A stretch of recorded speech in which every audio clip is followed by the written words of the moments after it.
قبیلہ زبید کا ایک شخص مکے آیا، زبیدی۔ ایک مکے میں منڈی لگتی تھی، اس کا نام تھا حضورہ۔ یہ جو حضورہ منڈی تھی، اس منڈی پر ابو جہل کا قبضہ تھا۔ آج کل تو نہیں قبضہ ہوتا منڈیوں پر کسی کا، حضورہ نامی منڈی پہ نا ابو جہل کا قبضہ تھا۔ اونٹ بڑے خوبصورت تھے، شاندار تھے۔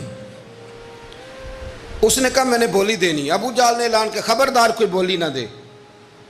بڑی دور تھا قبیلہ زبید، وہ آدمی واپس لے جا نہیں سکتا تھا، مجبور ہو گیا۔ ابو جہل کہنے لگا چوتھا حصہ قیمت دوں گا اور اونٹ تمہیں دے کے جانے پڑیں گے، یعنی اگر لاکھ کے ہیں تو 25,000 کے دو۔ بندہ بڑا پریشان ہوا، چودھریوں سے بات کی تو کہنے لگے بدماش بڑا ہے، ہم شریف لوگ ہیں، شریف اور بزدل میں، بزدلی کو شرافت کا نام نہ دو، پکی بات کر رہا ہوں، شریف اور بزدل میں شریف ضرور بنو پر بزدل نہ بنو۔ جی ہم جی شریف لوگ ہیں جی، وہ کیا مطلب؟ کوئی پاس نہ آیا، وہ بیچارہ نہ کونے میں بیٹھ کے رونے لگ گیا، کہنے لگا میں کدھر جاؤں یارو، میں واپس بھی نہیں لے جا سکتا، اور چوتھے حصے میں دے کیسے جاؤں، اتنا نقصان۔ وہ رو رہا تھا تو کہیں حضرت زید بن ارقم نے سن لیا۔ آپ فرمانے لگے کیوں روتا ہے؟ کہنے لگا یار میں نے تو اہل عرب کی تعریف سنی تھی، میرے ساتھ کھڑا ہی کوئی نہیں ہوتا۔ تو آپ فرمانے لگے تو نے عربی دیکھا ہی کب ہے؟ اگر کائنات کا حسین و جمیل عربی دیکھنا ہے تو جا حرم مکہ میں بیٹھا ہے، مکھ چند بدر شاہ شانی ہے تے متھے چمک دی لاٹ نورانی، کالی زلف تے اکھ مستانی، مخمور اکھی ہیں نا مت بریاں سبحان اللہ، ما اجمل کا ما احسن کا ما اکمل، کتھے مہر علی تے کتھے تیری ثنا، مشتاق اکھی کتھے جال۔ تو نے دیکھا کب ہے؟ اگر عربی دیکھنا ہے نا تو وہ بیٹھا ہے، جا کے حرم میں ٹیک لگائے، مظلوموں کے والی، غریبوں کے ماوا، رسول رحمت، ایک سادی سی چادر اوڑے حضور بیٹھے تھے۔ وہ زبیدی کہتا میں آیا، نبی کریم کو بات سنائی، حضور فرمانے لگے این الجمل کا، او کدھر ہے تیرے اونٹ؟ عرض کی حضور وہ وہاں ہیں۔ فرمایا چل نا۔ حضور کوئی بولی نہیں لگا رہا، کوئی خرید نہیں رہا، ابو جہل گھنٹا پڑا اس کے ڈر سے سہم گئے۔ حضور فرمانے لگے چل نا میں بولی لگاتا ہوں۔ اور دیکھو نرخ بازار محبت کا انوکھا ہو گیا، خود خریداروں شامل آ کے مولا ہو گیا۔ نبی کریم نے حضرت سعد بن ابی وقاص کو بلایا، حضرت عمر کو، حضرت ابو بکر کو، مدد کے لیے نہیں۔ حضور فرمانے لگے میری جیب میں پیسے تھوڑے ہیں، ظاہری طور پہ تھوڑے ہیں، ورنہ تو کائنات کے خزانوں کی کنجیاں حضور کے پاس، تھوڑے تھوڑے پیسے دو بھی بولی دینی ہے۔ سب سے پیسے لیے میں چلو بولی لگانے چلے۔ حضور آئے، اللہ اکبر، یہ میرے رسول کا طریقہ ہے، آؤ ذرا تھوڑی دیر کے لیے سوچیں۔ ابو جہل بیٹھا ہے بڑی مسند پہ، قربان جاؤں مدینے والے حبیب۔ وہ زبیدی کہتا اس کے کپڑے مہنگے تھے، حضور کے سادے تھے، اس نے بڑی پگڑی باندھی تھی، حضور کی سادی تھی۔ کہتے ہیں وہ آنکھیں اٹھا کے بات کرتا، مدینے والے نبی آنکھیں جھکا کے بات کرتے۔ وہ بولتا جاتا، حضور تھوڑے تھوڑے سادے سادے ٹھہر ٹھہر کے جملے بولتے۔ کہتے ہیں نبی کریم علیہ السلام اس کے ساتھ آ کے حضور بیٹھ گئے اور فرماتے ہیں میرے رسول کریم نے اپنا جبہ سیدھا کیا، پگڑی کو حضور نے سیدھا کیا اور فرمایا چل لگا بھائی بولی۔ ایک اس نے لفظ بولے، پھر حضرت ابو بکر نے بولی دی، پھر حضرت عمر نے دی، پھر سعد بن ابی وقاص نے دی، پھر زید بن ارقم نے دی، پھر رسول کریم نے دی۔ وہ کہتا ہے جتنے میں بیچنا چاہتا تھا نبی پاک نے ڈبل میں میرے اونٹ خریدے، ڈبل میں اونٹ خریدے میرے رسول۔ سلام اس پر کہ جس نے دشمنوں کو بھی قبائیں دی، سلام اس پر کہ جس نے گالیاں سن کر دعائیں دی۔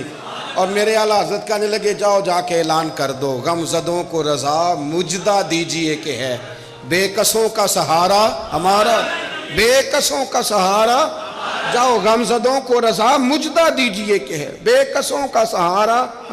رسول کریم صلی اللہ علیہ وسلم نے نا خریدا مال، اور حضور سید عالم وہاں سے نکلے، اور نکلتے وقت حضور فرمانے لگے ابو جہل تیری آج شکایت آئی ہے، آج کے بعد نہ آئے، مکہ سارا اس کے ساتھ ہے، حضور کی مخالفت ہو رہی ہے، 40 لوگ ہیں صرف کلمہ پڑھتے، اور دین کا کام دار ارقم میں قید ہو کے کرنا پڑتا ہے، لیکن جب ظالم کے خلاف نکلے ہیں تو پھر دار ارقم میں بند ہو کے نہیں، پھر میدان میں نکلے اور فرمایا آج کے بعد تیری شکایت نہ آئے۔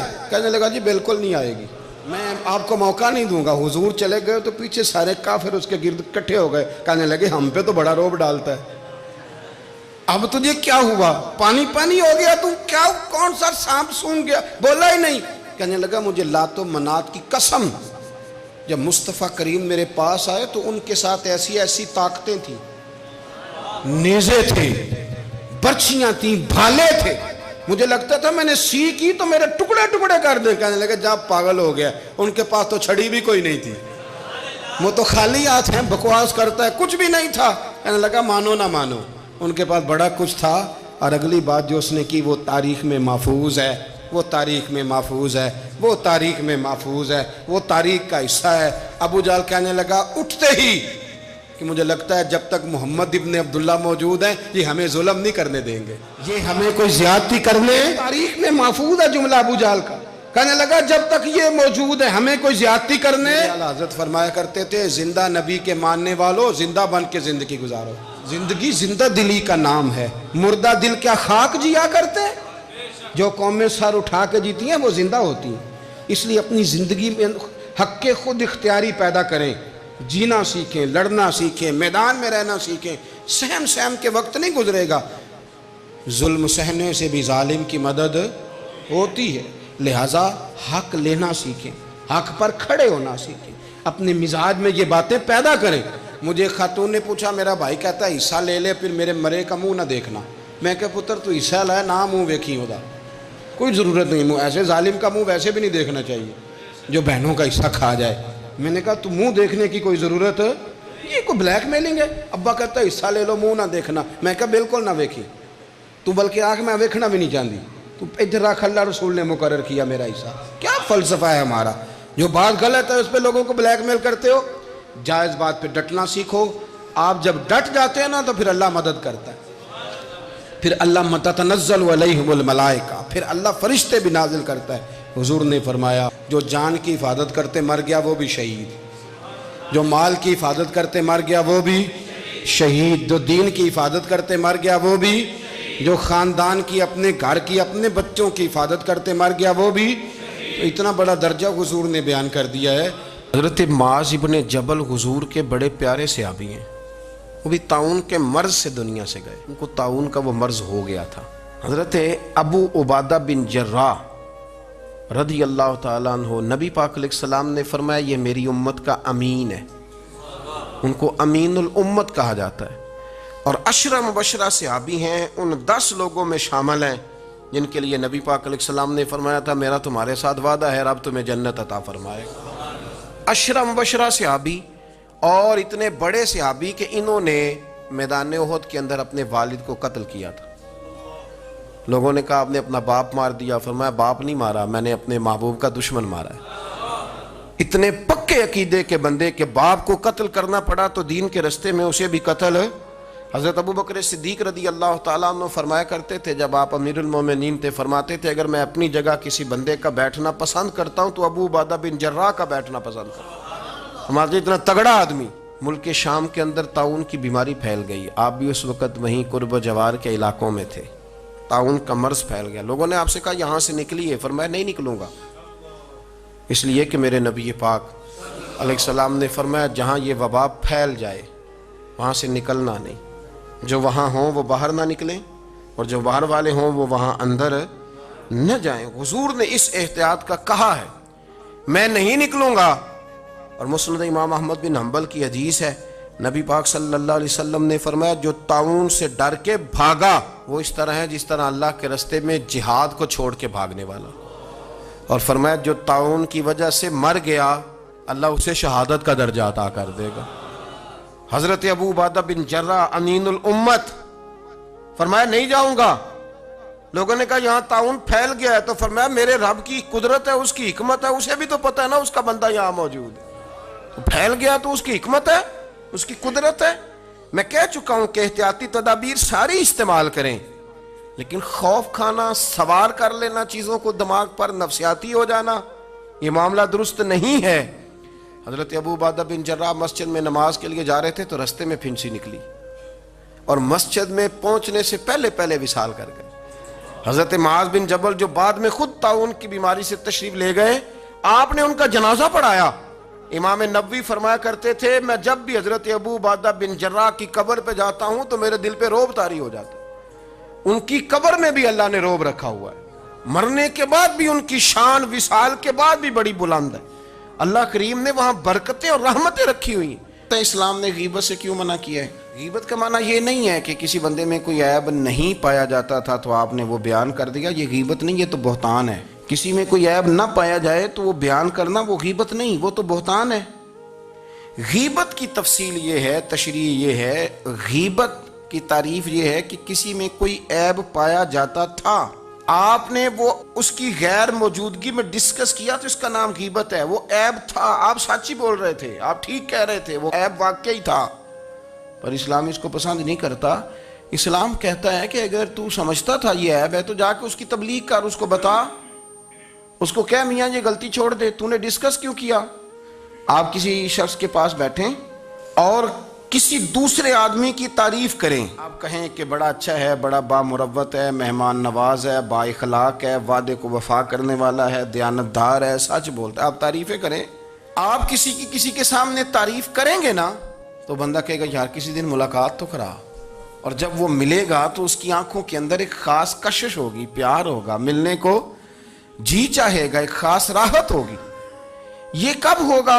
جب آپ نے کسی کی تعریف کر دی. لیکن اگر آپ کسی کی غیبت کریں گے, کسی کے بارے میں کہیں گے بڑا غلط ہے جی, لوٹ لیتا ہے جی, چور ہے جی, فاسق ہے جی, تو بندہ اگر کبھی مل بھی گیا تو اس سے سلام لینے کو دل. ہم نے پتہ کیا کیا, تیزی سے فروغ پایا ہے ہمارے ہاں نفرت کا ماحول.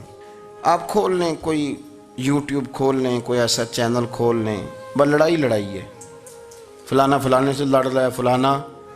مذہبی لوگوں کی میں منت کرتا ہوں کہ خدا را دین کو اس طرح کا ماحول تو نہ آپ دیں کہ لوگ کہیں کہ ان میں کوئی شے طے ہی نہیں, فلانا فلانے کا جواب دے رہا ہے, فلانا فلانے کا, اور بازاری زبان استعمال کی جا رہی ہے. اور ٹھیک ہے مسلمات جو طے تھے لوگوں نے تو ان کو بھی چھیڑنا شروع کر دیا, اور تضحیق کی جاتی ہے, لفظ اس طرح کے اختیار کیے جاتے ہیں جو ویسے ہی وزادار آدمی بولنا پسند نہیں کرتے. کیا آپ اپنی شکل دکھا رہے ہیں کفر کو کہ یہاں نفرت ہی نفرت ہے, اور وہ باتیں جن کو بالکل چھیڑنا نہیں چاہیے تھا ان پر بھی آپ کلام کرتے ہیں.